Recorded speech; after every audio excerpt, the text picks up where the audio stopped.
Today's presentation is Plain Language Summaries and Patient Engagement in Pediatrics. Our speakers today are Teresa Shalaby and Amy Omer.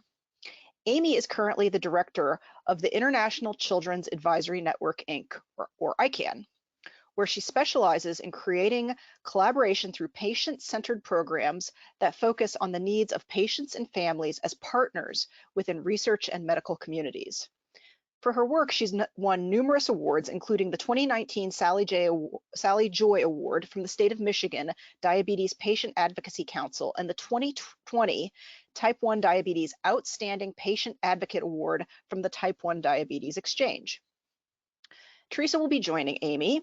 She's a colleague of mine at Certara, where she is a senior manager of regulatory services. At Certara Synchrogenics, she is the functional lead for plain language summary writing and development. Teresa has more than 30 years of experience in clinical research and the drug development industry. Teresa and Amy, welcome to today's presentation. I'll now turn it over to Teresa to begin. Thanks so much. It's a pleasure to be here today. So next slide, please.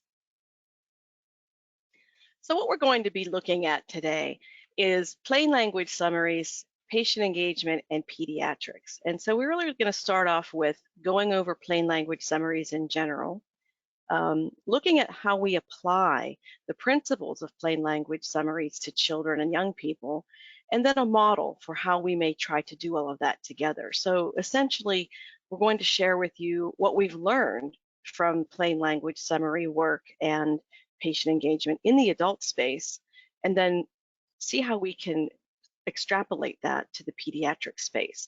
So before we go any further, I'd like to sort of get a feel for the folks in the audience, and we're going to have a few poll questions coming right up right now. So if we can pull those up, we'll start with the first one. Have you written any plain language summaries?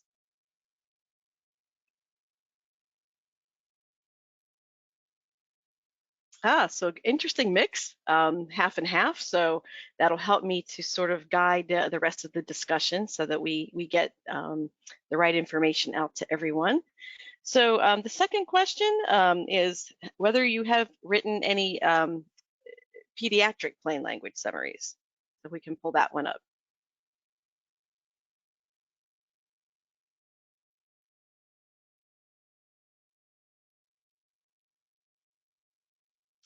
Okay, this is helpful as well. So we have a group of folks, hopefully, that we can give you guys some good information and some good insight. So that's exciting.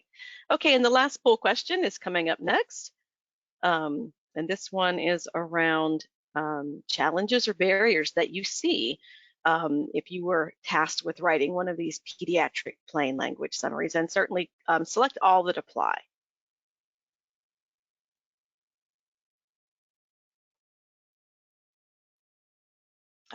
Okay, great. So regulations and writing to peds. Perfect. Okay, so let's go on to the next slide. This is helpful in order to how to we'll drive this discussion going forward. So we'll go to slide 4. Beautiful. Okay, so high level, we're not going to spend a ton of time on this, but we all know that plain language summaries are, it's a document that presents the aggregate results of the clinical trial to a common or lay audience.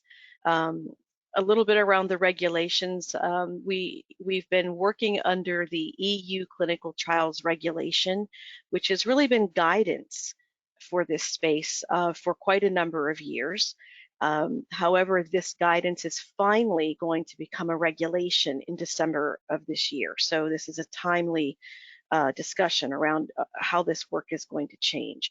So essentially, the requirements will be that a summary that is understandable to a layperson should be provided to the public within 1 year of last patient out in adult studies, but within 6 months of last patient out for pediatric studies. So we have even shorter time to work in terms of getting our pediatric ducks in a row. And again, this is going to now become a requirement at the end of this year. So, thinking about plain language summaries in general, we know it's a highly technical and scientific language. that comes from the clinical study report, and that has to be accurately translated to common or plain language. And keeping in mind that the audience are patients, caregivers, participants of the study, and the general public. And these need to be written at a 6th to 8th grade reading level. And it's not just sort of the word count or syllable count, but it's also the tone. And it's important to remember that we must assume that the audience has no previous knowledge of medical conditions, treatments, or study conduct. So we don't infer or assume anything. So looking at a little more closely at the EU regulatory guidance, there are 10 essential elements of a plain language summary, and I'm not going to read them out loud. I think we all know what they are. But this is the framework that we've had. We have guidance, and we have this, these 10 essential elements, and then we've been sort of set off to begin to work on this in our own spaces and sometimes together at conferences, just figure out what we're supposed to do. So what it's boiled down to, really there are essential principles of plain language writing. And first we're going to look at how that looks in adults. So there are 3 principles: readability, health literacy, and numeracy. And the readability is the ease with which a reader can understand text. Health literacy looks at the degree of which how individuals can obtain, process, and understand information around their health. And numeracy is simply the ability to use mathematics in everyday life. The concern here is that about 35% of adults in the United States, and this is applicable across the globe, have a low level of health literacy. So again, these summaries have a major benefit in terms of communicating information in a way that people can actually understand. Numeracy, there's a similar level of low numeracy in the United States. So when we put numbers and concepts into a plain language summary, we have to be mindful of that and not discuss complex numbers, fractions, numbers with lots of decimal places, etc. So again, these are the underpinnings of what we need to do when we write. So next slide, please. So taking that sort of, the last 6, 7 or longer years of stuff that everyone in this space has dealt with, from interpreting the guidance, many committees meeting around best practices, establishing these principles. What we have done here at Certara in the adult space is to construct a plain language template that includes more graphics, less text, to try to keep things simple, to convey things in a very user-friendly way, to make it less like a manuscript and more interactive and more directed to the patients. So again, that's in our adult space. So yay, we've written plain language summaries, and we're really happy about that. But there's another piece to that, and that is patient engagement. We want to include patients in this process. So really, patient engagement is just any activity or tool that we use to engage people and get them involved in their own healthcare. The goal is to increase patient and study participant trust in sponsors and in the research process. And we all know that overall that trust level is pretty low. And we want to bring patients really from the outside looking in to active knowledge. And these 2 articles here really point to that, what the level of interest is out there in the public and their willingness to get involved. But at the end of the day, it's really the right thing to do for patient stakeholders. There's an ethical edict for this, and it's certainly important that we do that. Next slide, please. So we have plain language summaries, and we have this concept of patient engagement. So when we bring the 2 together, what happens? How do we do that? How do we make that happen? So a lot of the questions that have been, everyone has fretted about in this space, when should the patients review the plain language summary? The beginning, the end? What do we do with that input? Do we just tick a box and say, yeah, we had patients review that, that's nice, and then we just file it away somewhere? or do we actually do something with that information? How do we share that information with the sponsor? What does this review even mean? Do we take it seriously? What do we do? And then a really important question is, where and how do we get these reviewers? Where do they come from and who should they be? So these are the things that have been wrestled with for quite some time. Next slide, please. So what we have done at Certara to sort of bring together the writing and the patient engagement is to develop an electronic portal to review plain language summaries. And I'm going to talk less about the mechanism of this tool and more about what we've learned from doing this, because that's really the important piece. But a little bit about this system. It's called Podium. It's a secure electronic platform where we have patients, caregivers, patient advocates, and clinicians review the plain language summary at draft 2. And we allow them to simply do free text. We don't coach them. We just tell it like it is. Pick text, comment on it, tell us what's good, what's bad. And then we do a survey at the end of their review that assesses comprehension, appearance, potential promotional language, and solicit more suggestions. So it's a place for the plain language summary to be posted that the patients can come in anonymously and do what they need to do and get out. And so where do these patients come from? How do we get them?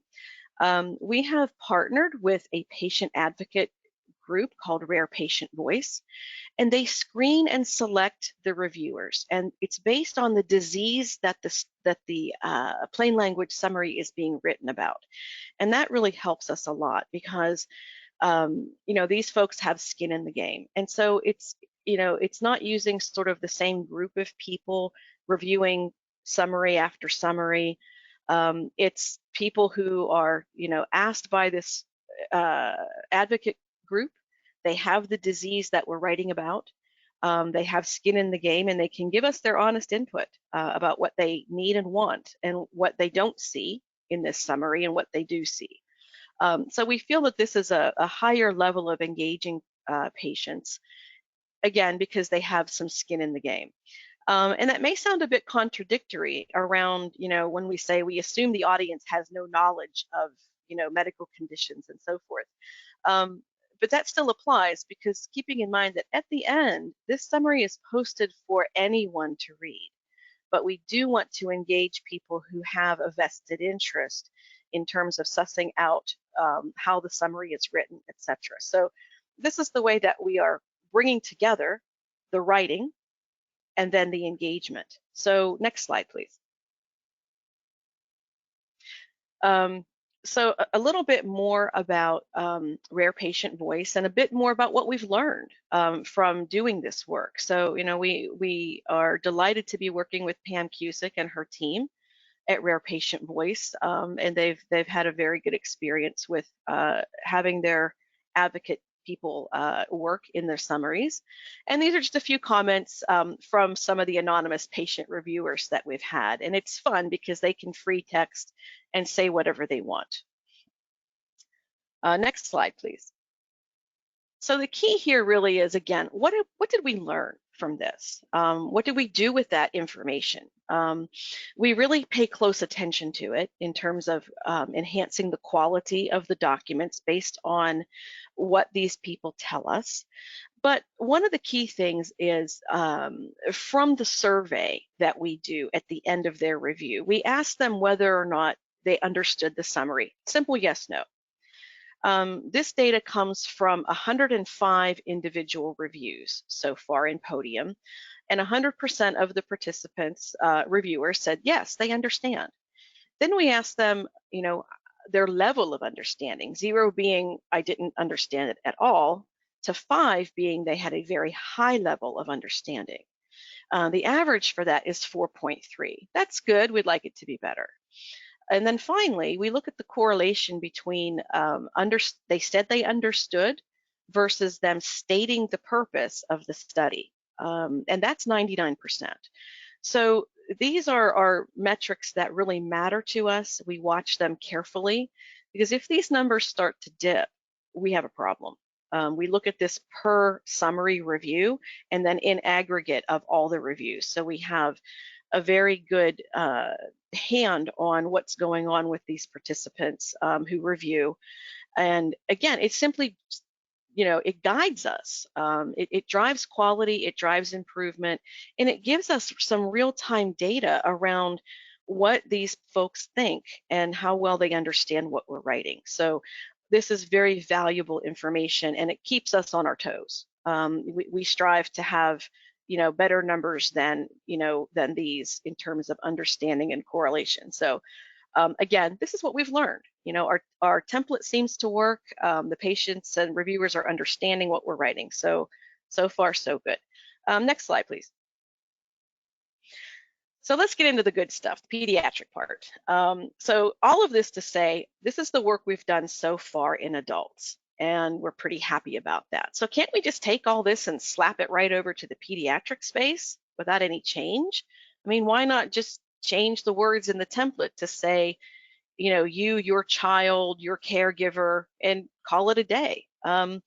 We found that that's probably not the best idea because, as we all know, children are not little adults. There are some significant nuances that we really must attend to, and we're going to spend a few minutes talking about that. So next slide, please. So going back to those principles that we talked about earlier, readability, health literacy, and numeracy, these change a little bit because, at the end of the day, in pediatrics, there's so much variability around these three things. It's based on the age of the child and their stage of academic and cognitive development. So we have more work to do in this space. And really, health literacy is a little bit different. Kids can't just go out and grab information like adults can. But the goal is to, help them cope with the information, get enough autonomy so that they can understand things. So key here is huge variability dependent on age and cognitive development in the pediatric space. Next slide, please. So let's look at that for a second. Cognitive development. We've all seen this probably many times through our educational journeys in life. But in looking at it more specifically for plain language summaries, the two that are in the red brackets here, the 7 to 11-year-old group and the 12 through adulthood group, when you look at these, they look probably very familiar because it's the same way that pediatric informed consent and assent are stratified. And that's why they are that way. So in the little kids, the 7 to 11-year-olds, their cognitive stage is more concrete. They're not able to make large inferences or leaps to things. So we have to keep that in mind. We have to write in a much more basic way for this age group. And they have some mathematical ability, but not as much as the older folks. And kids 12 through adulthood, they're in the formal operational stage, and it's more adult-like. But again, when you think about how a 12-year-old might perceive something versus a 17-year-old, there's still a pretty big gap when you think about children developmentally. Next slide. So what do we do? This makes things more complex and challenging because kids are so different.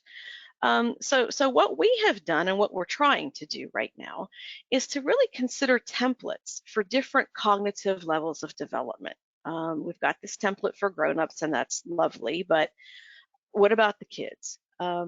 Should we use something that maybe has a superhero or comic book format?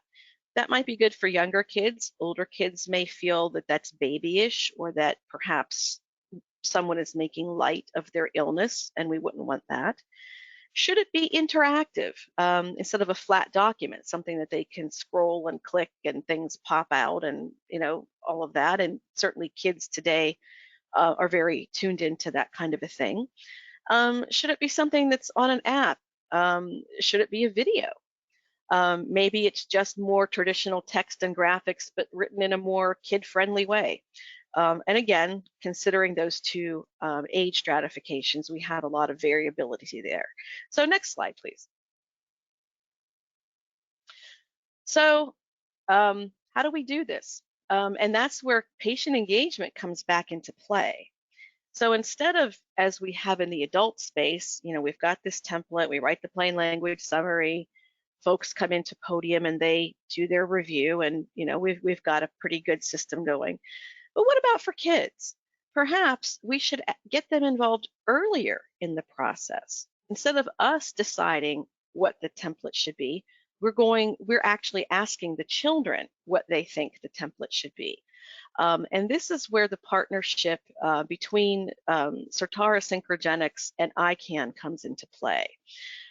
So, we are working with them to leverage ICAN's expertise and access to kids and young people. So we're surveying children and young people on the template design itself to find out actually what they want and what they need. Since we're grown-ups, we'd like to know what they think. So once the templates are built, we'll then have the kids review them.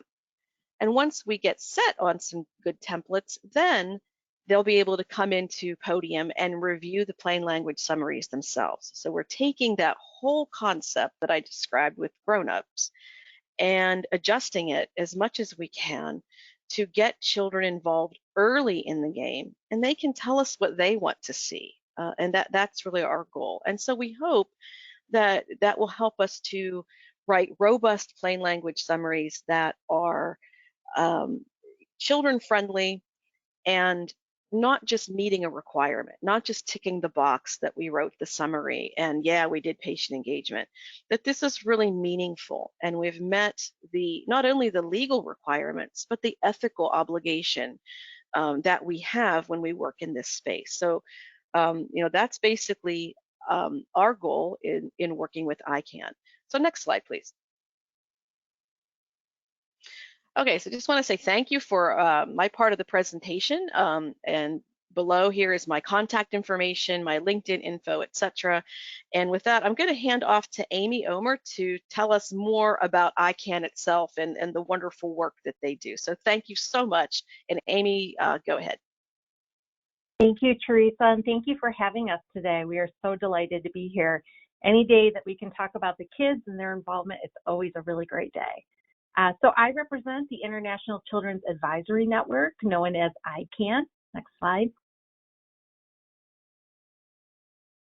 And you can see our mission on here. Basically, in a nutshell, we get kids to where they need to be to share their voices.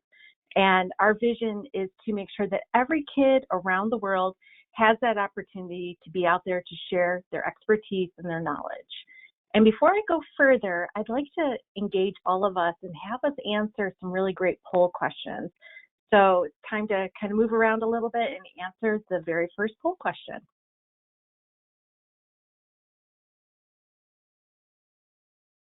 All right. So have you collaborated with youth? You can give that an answer. To help ensure that projects were kid reviewed and kid approved. And you can choose either yes or no.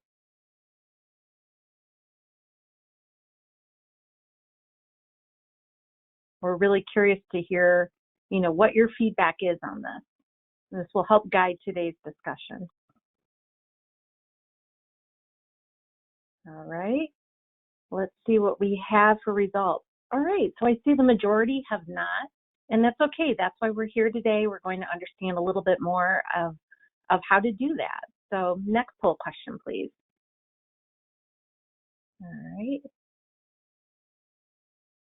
All right, if you haven't, which it looks like the majority have not, what barriers have prevented you from youth engagement within pediatric lay summary development?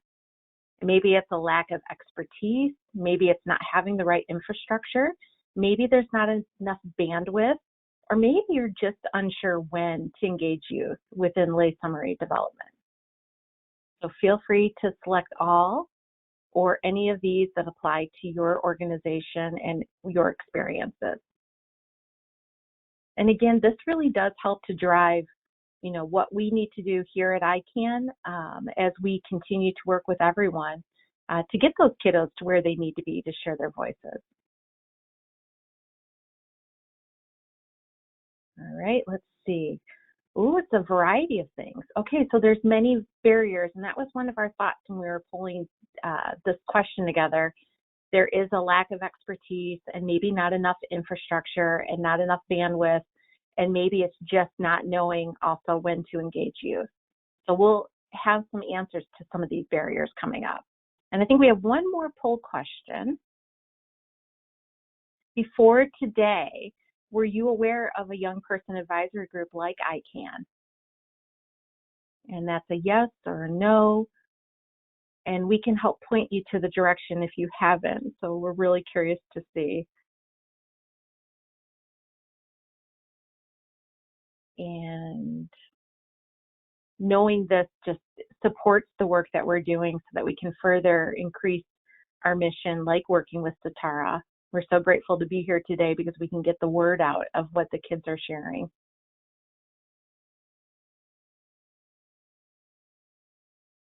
All right, no. Okay, so I'd say about 75% say no and about 25% say yes. So that gives us a good basis to continue on from. And as always, at the end, we will have time for questions and answers. So feel free to hold on to your questions and bring those back up. All right, next slide. All right, we'll get to the ICAN slide.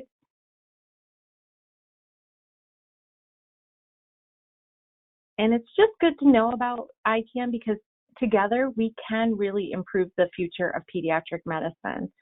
So as you can see, our objectives are very simple. We're here to connect, we're here to share, learn, collaborate, and advocate. So our goal is to ensure that all the kids from around the world have a stake in what's happening with their pediatric healthcare. That slide picture that you see right there is from one of our summits that we held in Kansas City right before COVID hit. So that was our last time together in person. And you can see that there's a variety of kiddos representing all parts of the world that come together to volunteer, to share their voices, and to make meaningful change. Next slide.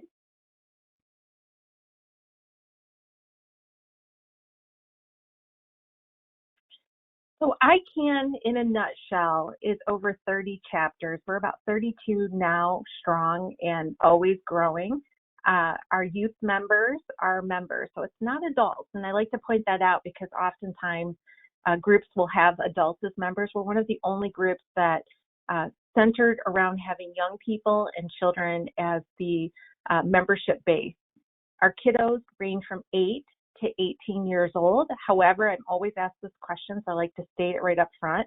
If we have kids who are a little bit younger, sometimes we do, as siblings want to participate, we include them, as well as kiddos who want to continue on with the program once they're out of high school.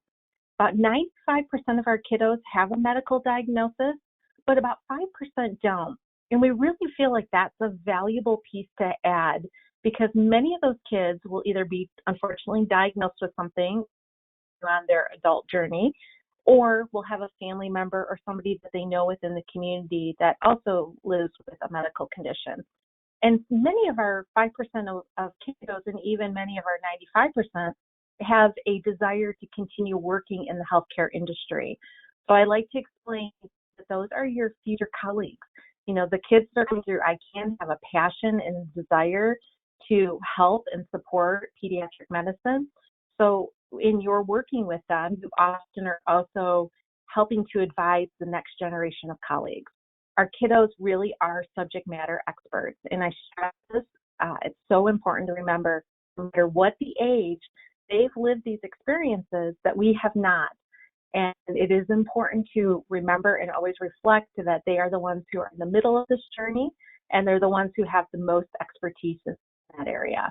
We do have a very special group of leadership within ICAN. While we have a chapter base, we have kids who come together on an international level to work through our youth council. And our youth council is divided of about 25 to 30 members of kids who have decided that they want to do even more than within the basic structure of ICAN.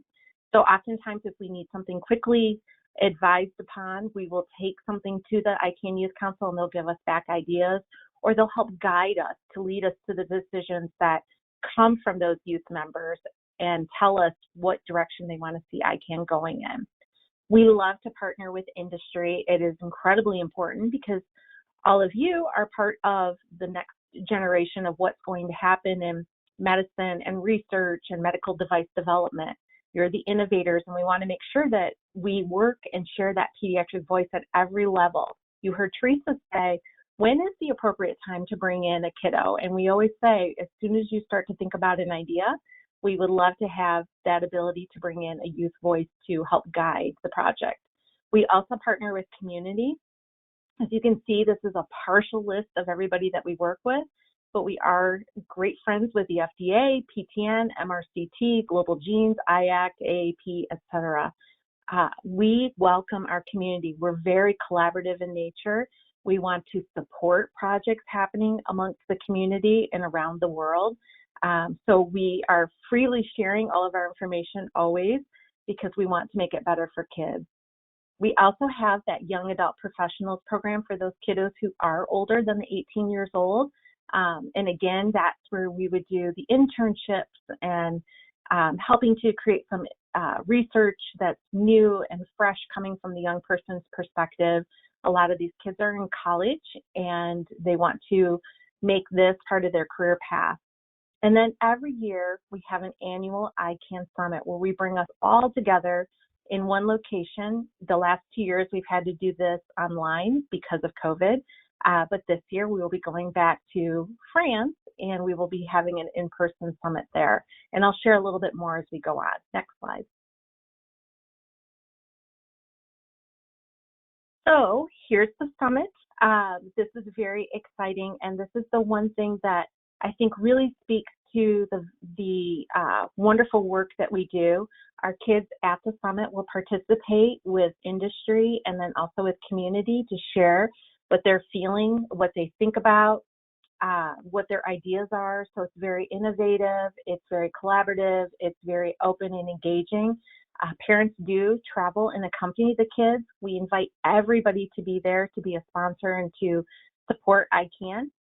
We have booths open and we have individualized sessions where kids can work one-on-one in small focus groups with adults to help better explain what they need and what they want to see in the future for their own pediatric health. Registration for this will open in March 15th of 2022, sorry. And you can also go online right now to see everything that we just finished in this past July, just about a month ago or so. We have all of our videos and we have all of the pictures and the things that the kids worked on virtually. And then you can see previous summits where we were in person. So it's really exciting and it's fun to be a part of. And if you haven't already gotten your passport up to date, please do so because you are all invited. Next slide. So as I had mentioned earlier, we really feel that our kids are experts. And I've put a couple quotes on here that I want to illustrate because they're just so important. But this is just a sampling of many of the insights that we get from our kids. One of our kiddos said, providers should speak directly to me and not to my parent. I've had to wave my arms and say, hey, I'm right here. And, you know, if you've been a kid or a parent in a room, it's very easy to see how adult to adult interaction would naturally occur. But what our kids are telling us is that they have ideas and thoughts about their own healthcare journey, and they very much want to be participatory in that direction and make sure that their voices are heard.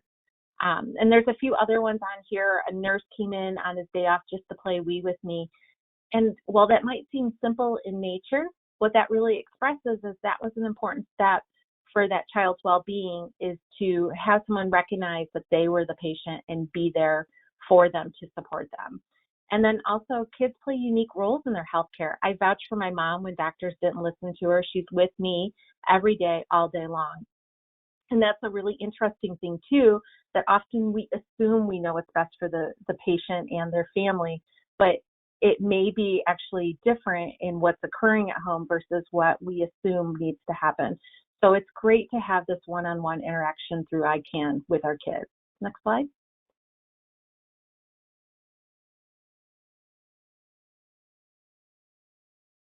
I think we can go on to the next slide. There we go. So as I've mentioned, we're great friends with the FDA. We have many different ways that we interact with the FDA. We have become a resource in sharing pediatric voices. We have a website page that's devoted to the FDA and ensuring that there's transparency and communication, that kiddos get access to the information they need to know about medicines and medical devices, and about being a patient and having the ability to share back to some of our regulators about what that journey looks like. Our kiddos are actively participating in the Patient Caregiver Connection program, which is a partnership where we send kids to the FDA. They talk about what they're experiencing and share their voices. You can see the picture of the young lady on this first picture, where that's Rhiannon, and she went and spoke very eloquently about her medical condition and what that was like to be in her journey. We have another young lady down at the bottom who did a similar event with COVID. We've now moved and adapted to creating videos for rare patients. So there's a series of those that have been released ongoing throughout 2021 and will continue to be ongoing. All of that content is freely available on our website at www.icanresearch.org. Next slide.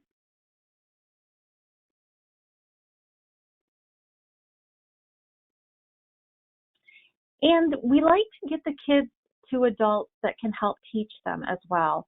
So one of our very favorite programs is ICAN Ask the Experts.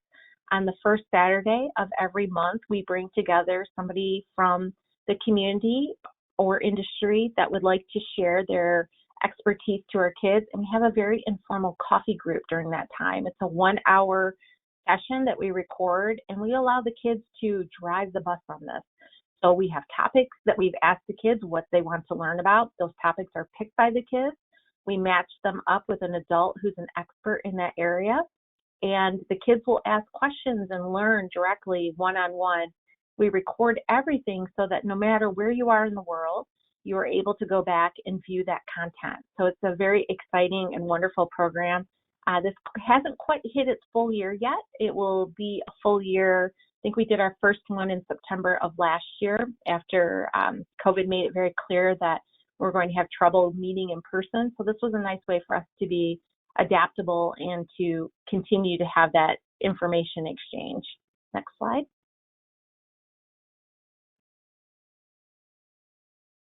We've also done some really great things with teaching our kids through our educational curriculum module. And in 2020, we launched our very first one, and we wanted it to be telling your story. So many kids came to us and said, that they had this experience, but they weren't sure how to share it and make it so it was concise and understandable. So having the module available, kids can self-teach or they can teach within their chapters to learn how to make their story something that grabs attention, is relevant, is understanding. We don't tell them ever what to say. We leave them with their own words, but we've given them the tools to make their story much more meaningful in many ways, because it creates that storytelling atmosphere. In 21, we launched our Understanding Clinical Research module, which really gives kids a bird's eye view into what it's like to be a kid participating in clinical research. We created a series of videos. We went to our kiddos and said, tell us about your experience by answering these, I think there's 14 questions. And each of our chapter groups supplied some kiddos from around the world that spoke up and said, this is my experience, or this isn't my experience, and shared all of that.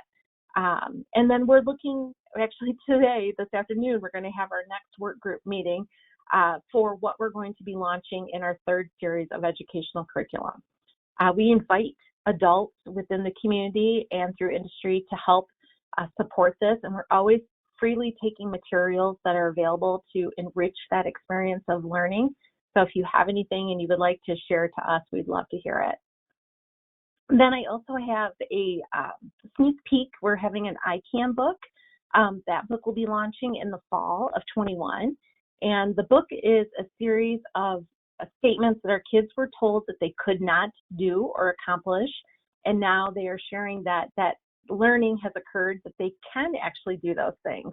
So this is a beautiful book that we hope to have available for the holidays, that you'll be able to order and share to your family and friends and help to explain what kids can do. Next slide.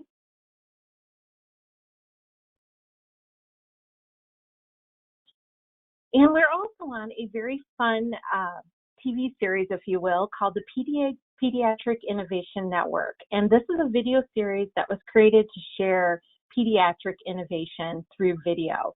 We have now, through the last year, I think, created about 100 videos, which we share out freely and talk about things that the kids have experienced and also things that they've learned, and including our ICAN Summit. So all of that content is out there, and it's available to share to, your colleagues or your coworkers, to let them know, what kids are thinking. And sometimes that inspires clinical research or other projects to, not only be continued, but also to be improved. So we love that. Next slide.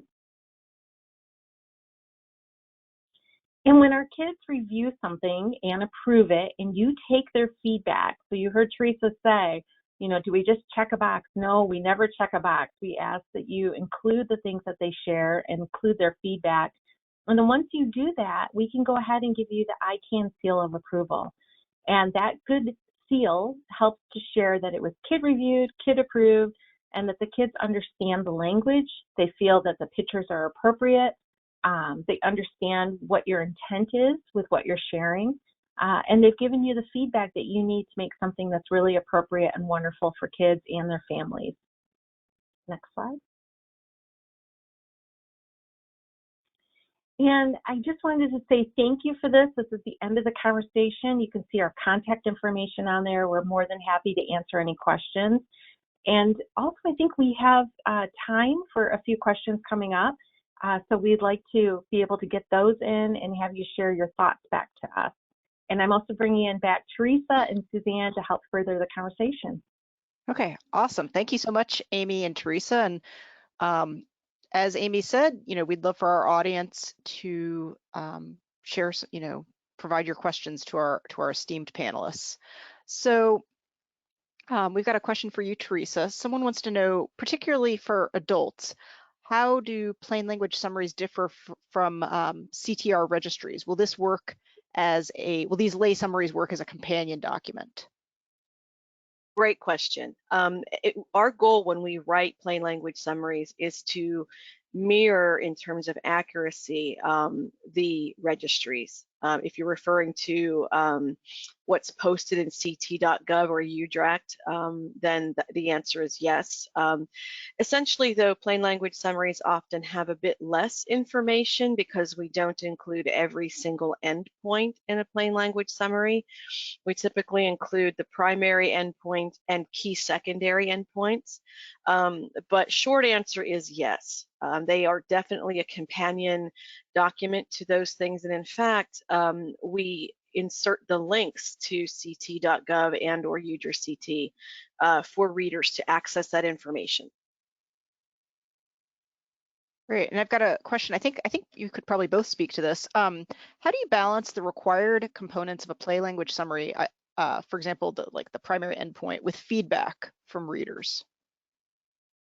Good question. I think that we haven't had so far any reviewer say, hey, I see these endpoints in ct.gov, but not here. So it may happen. I expect it to probably happen. And what we really do in terms of what we would explain to a reader would be that, the ct.gov posting is required to post every single thing that happened in the study. The summary is really a summary. And we explain, the regulations in terms of we want to keep the most important points conveyed to the reader. The primary endpoint, and then things that are key secondary, and we explain what that means, that these are clinically relevant or patient outcome type of information. So, that again, I think that if you're dealing with this space and you're faced with that question, it's really a matter of having a firm understanding of the regulations and being able to convey that information out. So Amy, if you have anything to add, please. Yeah, I agree with you. It is, the ability to conform to regulations, but that understandability piece that you touched on is really important. So often the feedback that the kids will give is that they don't understand something, and it can be rewritten in such a way that it's more age appropriate. And so we do understand that within certain boundaries, there might be legal limitations of what can be changed, and we've advised the kids to that. But we love when things come to us and they're age appropriate in the reading content. And so often that still doesn't happen. We assume that the words we use in industry are the words that kids are using, but that's not always the case. And when we take a second and step back and think about a substitution of something that's very simple, often it will make a huge difference in a child or a family member just understanding what the intent is to get across. So we love to do that. We're also always looking at new ideas for sharing lay summary. And Teresa had a great list of ways that, they're thinking about and things that they might have tried. And we're very much engaged in that area too. So where sometimes it's best to be written, other times it's really great to have something like a video or an accompaniment of that text in a way that a child might be able to process it. I didn't mention this earlier, but within our clinical research module and training kids, we also recognize that, language isn't just at a reading level. Language is also something that affects our kids globally. So we often will encourage our partners to think about things like Spanish or French, or, to have a language that's in the natural family of the audience that they're trying to talk to and communicate to. So we will often, stress, just think about multiple language. I know, for years we focused on English as a language of science, but, with this global world and with so much being shared virtually, we love to ensure that kids can understand what they're reading in their home language. Excellent. Someone wants to know whether you create two types of summaries for a pediatric trial, one for parents and caregivers and one for kids. Typically, we don't do that. I think our goal is to really, get at the audience, which would be the children participants. And our thinking is that if children can understand it, certainly the adults can also, understand it. And again, we direct them, to ct.gov and other sources so that as an adult or a caregiver, they can go out to ct.gov and read that information. But it's really, again, geared toward the actual children. They're the ones that were in the study. Other young people might want to read about it because, again, these are posted to the public. So there may be a child with a certain, disease who wants to find out what happened in this study, and it's written on his or her level. So no, it's the one for the kids, and we can certainly write one if someone would want us to, but standard practice would be to not do that. Thanks, Teresa. There's kind of a follow-on question to that on how do you meet the challenges of meeting a 6-month deadline and still collect patient, parent, and physician feedback? Great question. So our initial step in this is to, develop the templates, using this feedback. So then it would switch to our more standard process where, we can complete a plain language summary with patient review, et cetera, in about 10 weeks. So, the regulation is tight. It's really going to be challenging. But one of the other things is that, once this regulation hits, the way that we write is going to change a little bit. Currently, we are looking at already completed clinical study reports, and we sit down and we write. Moving forward, it's going to be more in parallel with writing the clinical study report. So it gives us more time to start early. But yeah, it's going to be challenging, and I think we're all going to probably learn and grow along the way. But we definitely recognize that and do all we can to be proactive. Awesome. Amy, question for you. What's the best timeline for involving young patients? I always say, as soon as you hear about your project, let us know about it. Give us a heads up. One thing that's a little different with children is that oftentimes, in the rare disease space especially, there might be a difficulty in finding that one or two participants that have lived with that disease. So oftentimes we will go and ask a child who has a similar disease, that has a similar type of back and forth needs with the clinic or processes with their treatment. And we find that feedback is terrific, but we're also very aware that kids have lives. So, they are busy juggling school, and they're juggling extracurricular activities, and they're doing everything they can to enjoy childhood, which is a very short time. So the sooner we're involved, the sooner we can, seek our kiddos that and have the ability to share their wisdom and their expertise and get that back to you. Like Teresa, we can do things pretty quickly. And that's where, if you have an ultra tight deadline, that's where our youth council comes in and it has that robust ability to really answer questions directly. But the sooner, the better always. And even if it's not finished, our kids are aware of that. They're very much wanting to be participants and rolling up their sleeves and sitting down to look at this in an unfinished state is still perfectly fine. It's taking their feedback as you go that helps the most. Excellent. And Teresa, I've got a question for you. Where do these plain language summaries get posted? Great question. Up until the regulation kicks in, that has been something that sponsors have had a lot of variability in. Some of them will want them to be distributed to the sites where the study took place. Some of them will add a page on their own website separate from everything else on their website so that it doesn't connote promotional perception. But the one big thing that has held up this regulation has been the construction and then validation of the EU clinical trials portal, where all of these should then be posted, especially those studies that had sites in the EU. So the idea is that they'll all go there, and that again will be available at the end of this year. Great. It looks like we have time for one last question.